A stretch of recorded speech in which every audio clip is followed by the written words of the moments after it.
Primeira carta de Paulo aos Tessalonicenses, capítulo 1.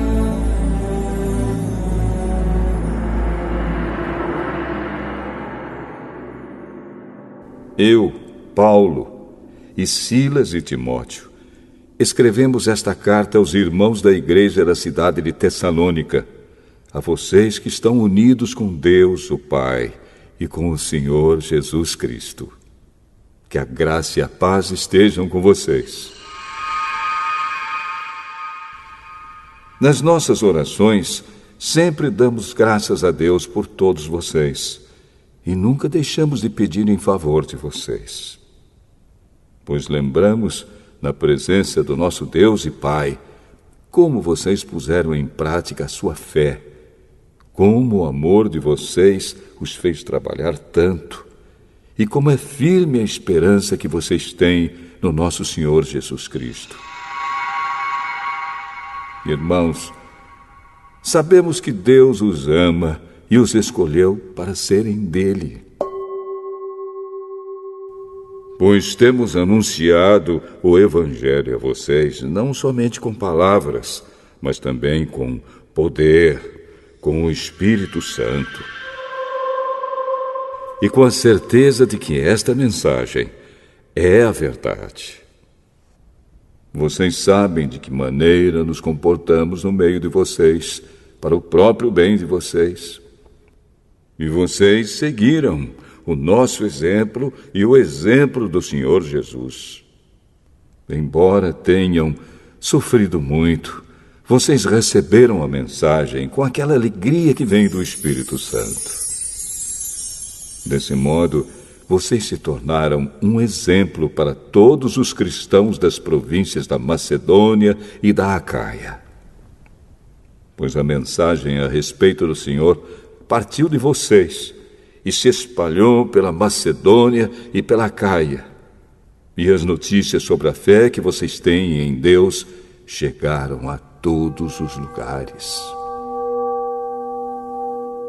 Portanto, sobre isso não é preciso falarmos mais nada. Todas as pessoas desses lugares falam da nossa visita a vocês e contam como nos receberam bem e como vocês deixaram os ídolos para seguir e servir ao Deus vivo e verdadeiro.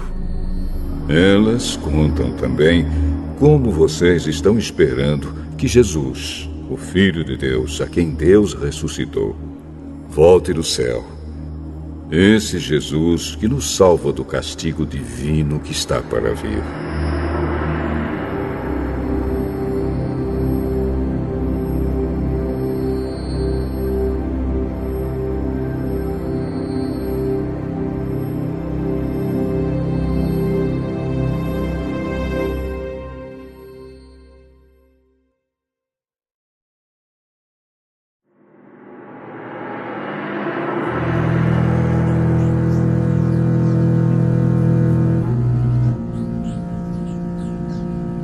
Primeira carta aos Tessalonicenses, capítulo 2.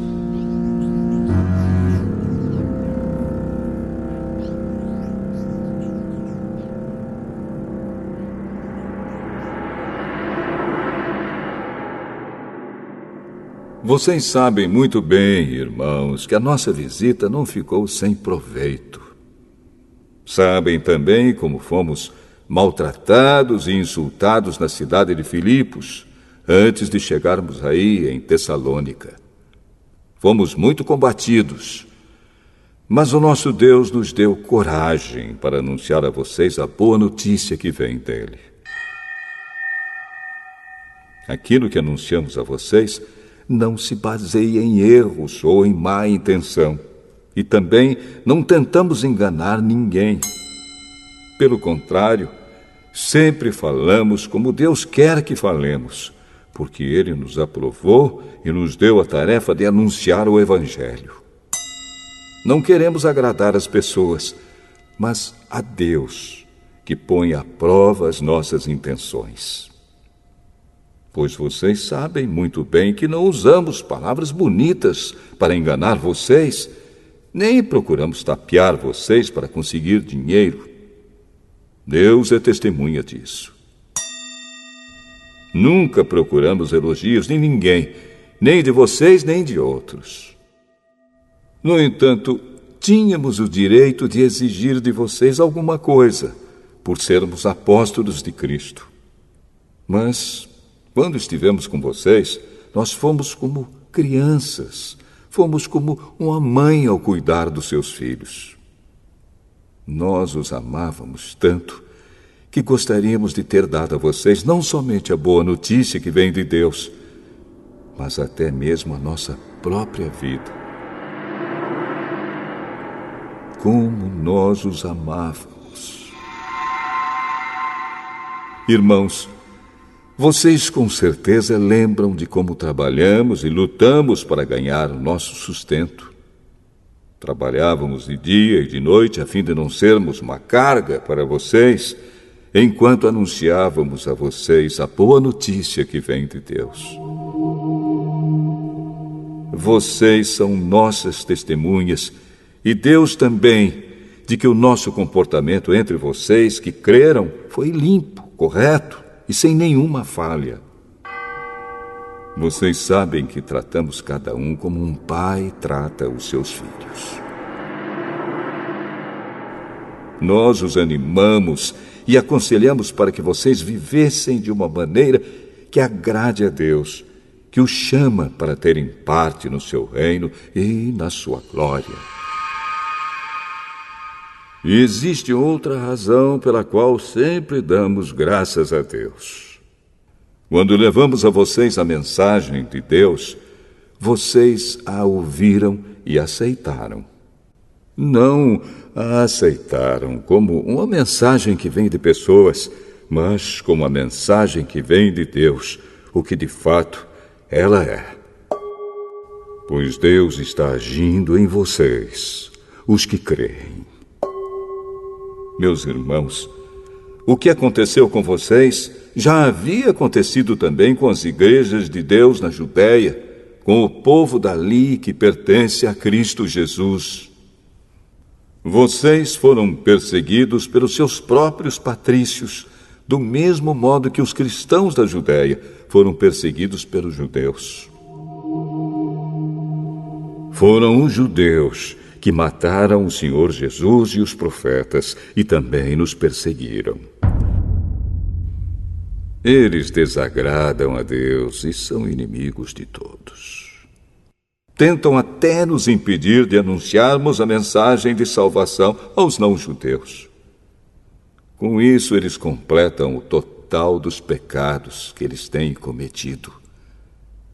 Mas agora o castigo de Deus caiu finalmente sobre eles. Irmãos, nós tivemos de nos separar de vocês por algum tempo. Estamos longe dos olhos, mas perto do coração. Sentimos muitas saudades de vocês e gostaríamos de vê-los outra vez. Por isso quisemos ir até aí e fazer uma visita a vocês.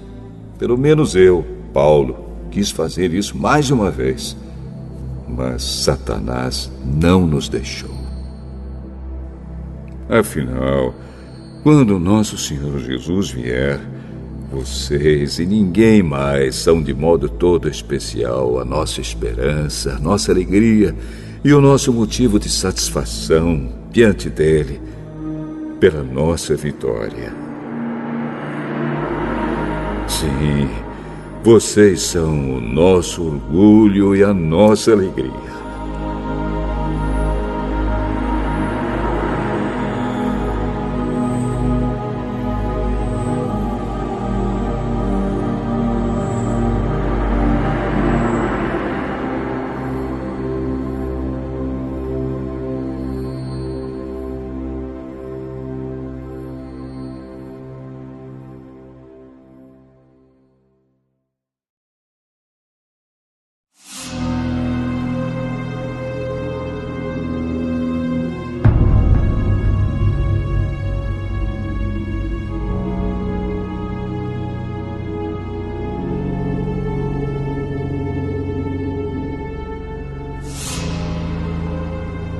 Primeira carta aos Tessalonicenses, capítulo 3.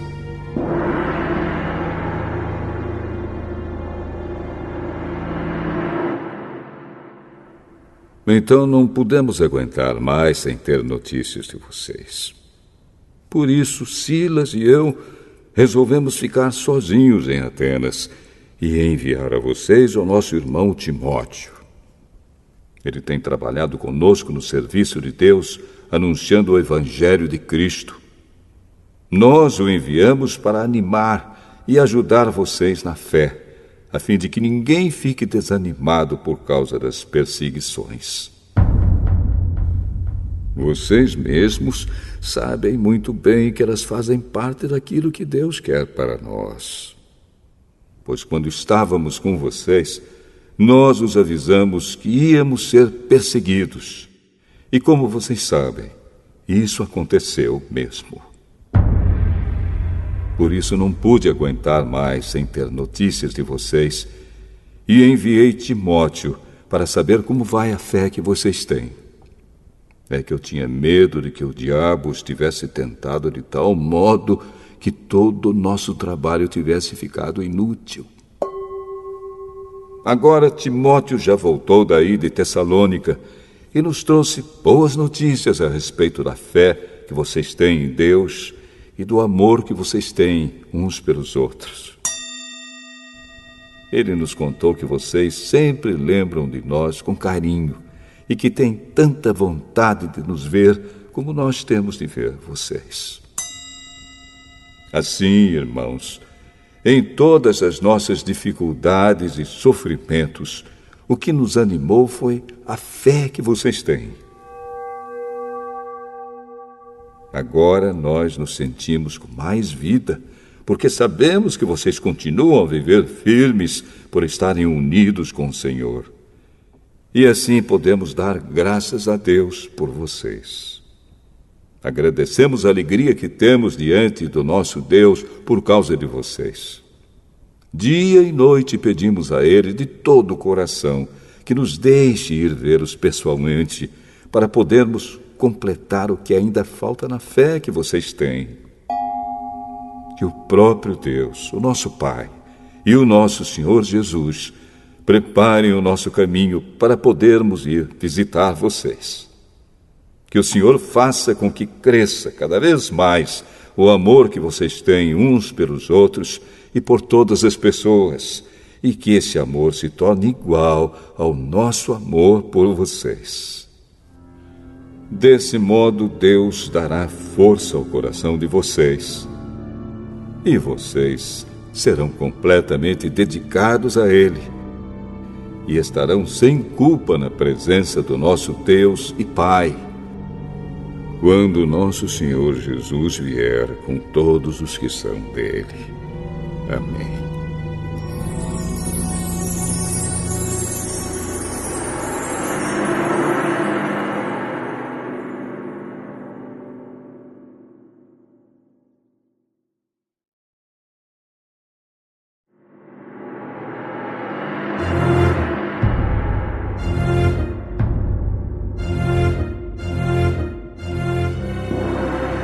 Primeira carta aos Tessalonicenses, capítulo 4. Finalmente, irmãos, vocês aprenderam de nós como devem viver para agradar a Deus. E é assim mesmo que vocês têm vivido. E agora pedimos e aconselhamos, em nome do Senhor Jesus, que façam ainda mais. Pois vocês conhecem os ensinamentos que demos pela autoridade do Senhor Jesus.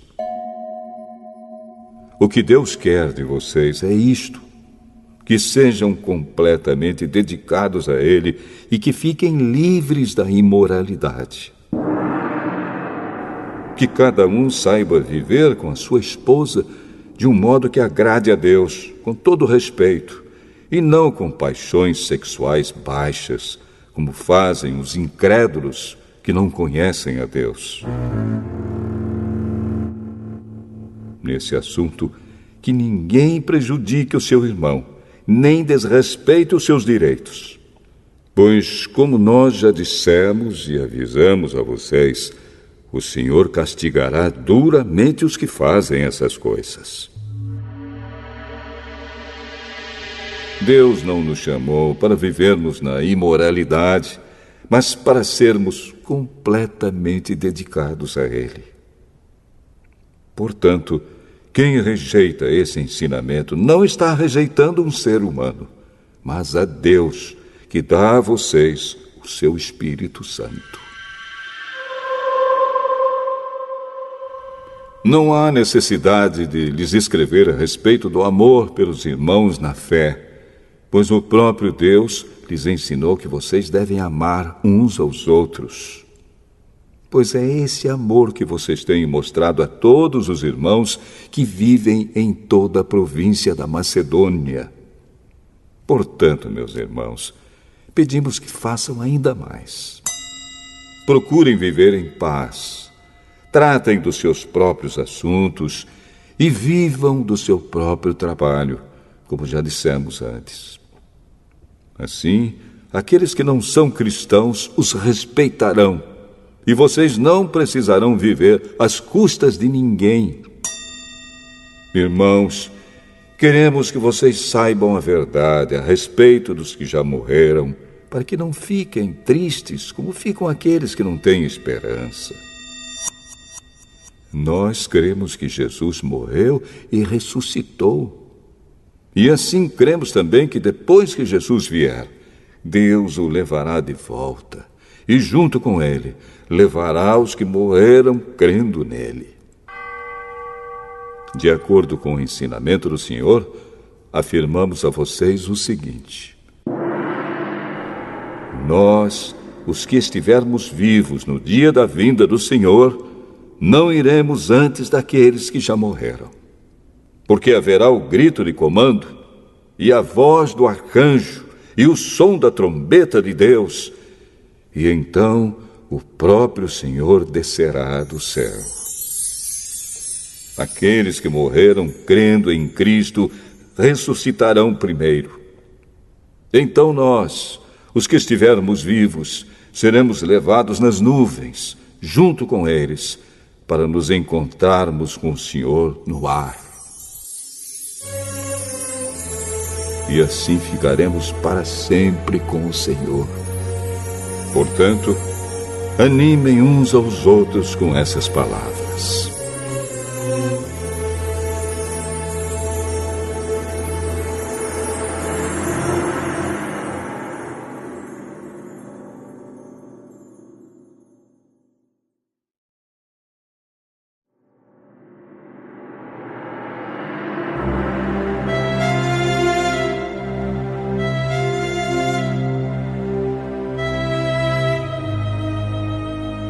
Primeira Carta aos Tessalonicenses, capítulo 5.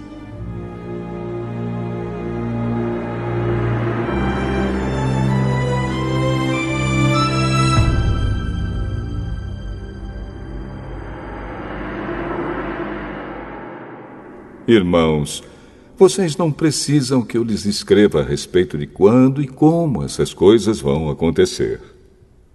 Pois vocês sabem muito bem que o dia do Senhor virá como um ladrão na calada da noite.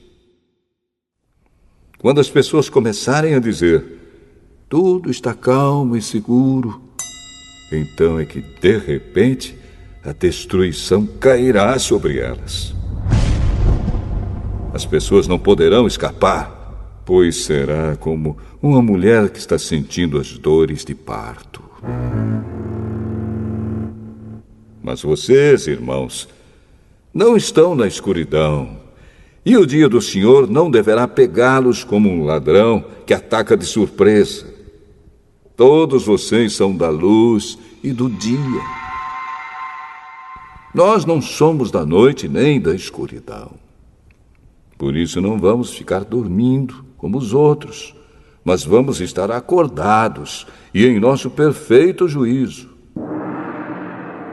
Os que dormem, dormem de noite, e os que bebem, é de noite que ficam bêbados. Mas nós que somos do dia, devemos estar em nosso perfeito juízo. Nós devemos usar a fé e o amor como couraça e a nossa esperança de salvação como capacete. Deus não nos escolheu para sofrermos o castigo da sua ira, mas para nos dar a salvação por meio do nosso Senhor Jesus Cristo, que morreu por nós para podermos viver com Ele, tanto se estivermos vivos, como se estivermos mortos quando Ele vier. Portanto, animem e ajudem uns aos outros, como vocês têm feito até agora. Irmãos, pedimos a vocês que respeitem aqueles que trabalham entre vocês, isto é, aqueles que foram escolhidos pelo Senhor para guiá-los e ensiná-los. Tratem essas pessoas com maior respeito e amor por causa do trabalho que fazem e vivam em paz uns com os outros. Pedimos a vocês, irmãos, que aconselhem com firmeza os preguiçosos, deem coragem aos tímidos, ajudem os fracos na fé e tenham paciência com todos. Tomem cuidado para que ninguém pague o mal com o mal. Pelo contrário, procurem em todas as ocasiões fazer o bem uns aos outros e também aos que não são irmãos na fé. Estejam sempre alegres, orem sempre e sejam agradecidos a Deus em todas as ocasiões. Isso é o que Deus quer de vocês por estarem unidos com Cristo Jesus. Não atrapalhem a ação do Espírito Santo. Não desprezem as profecias. Examinem tudo. Fiquem com o que é bom e evitem todo tipo de mal. Que Deus, que nos dá a paz, faça com que vocês sejam completamente dedicados a Ele e que Ele conserve o espírito, a alma e o corpo de vocês livres de toda mancha para o dia em que vier o nosso Senhor Jesus Cristo. Aquele que o chama é fiel e fará isso. Irmãos, lembrem de nós nas suas orações. Cumprimentem todos os cristãos com um beijo de irmão. Peço com insistência, pela autoridade do Senhor, que esta carta seja lida para todos os irmãos. Que a graça do nosso Senhor Jesus Cristo esteja com vocês.